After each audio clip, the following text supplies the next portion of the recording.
कति पैसा दिन्छ बेसारको? उनीहरूले बेच्दा त 100 रुपियाँ पाउ भने के हो? बेसार हामीले के पिसेर बेच्नुपर्छ हो? काट कुट बिस सबै रेडी बनाएर दिने हो। त्यति भएर मलाई चित्त बुझ्दैन के। कति दिन्छ हामीलाई? हामीलाई दिन्छ नि त्यही 70 कति 70 दिन्छन्? कतिको 1 किलोको? पाउको 70 दिन्छन्? त्यसै बेसार रोप्छु म। रोप कहिले फल्छ?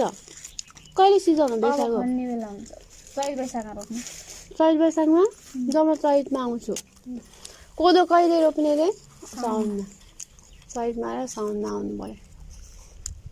पानी सानी लगाइदिनु ल म रोपेर जा। पानी के लाउनु पर्छ? बेसारलाई लाउनु पर्दैन? के गर्नु पर्दैन बेसारलाई?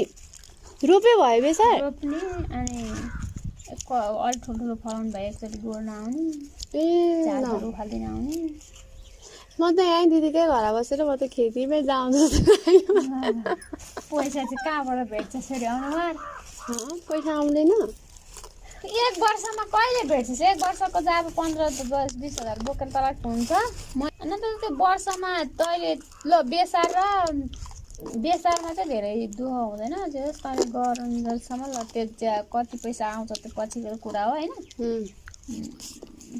बेसार चाहिँ तल धेरै खेती पनि गर्नु पर्दैन, धेरै खर्च पनि हुँदैन। अरूमा त बेसार खर्च हुन्छ नि। हामीले धान रोप्छौँ नि, त्यो धानमा रोप्दाखेरि 15-20 हजार 25 हजार जान्छ। त्यतिको त चामलै पनि खायो। सुन्तला तपाईँहरूकोमा सुन्तला फल्छ कि नै? रोपी हेर्नु पर्यो। फल्दैन। परीक्षण गर्ने नि हुँदैन। आलु नि फल्दैन? आलु फलाउन त फल्छ, खाना दिँदैन। बदललाई नि खन्न आउँछ है?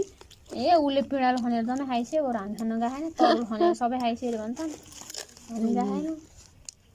बारीको भित्ता खनेर सब खनिन्छ, घरै खन्न थालिसक्यो भन्छ मान्छेहरू।